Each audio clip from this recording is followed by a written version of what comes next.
Mo ni ang toilet plunger, mo ni ang gun body, yung handle, and mo ni yung mga inclusions. Mo ni yung underseal, mo ni butang dari yan. And then gani butang sa wall, para butanganan siya na, and ano po siya yung manual. Sa pag-assemble, itaw dyan niya siya na.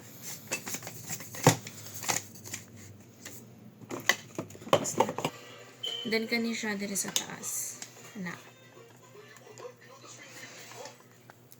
Tapos ibutang ni siya na, and so inyo na siyang itod na. Then nasa pa ninyo ilap.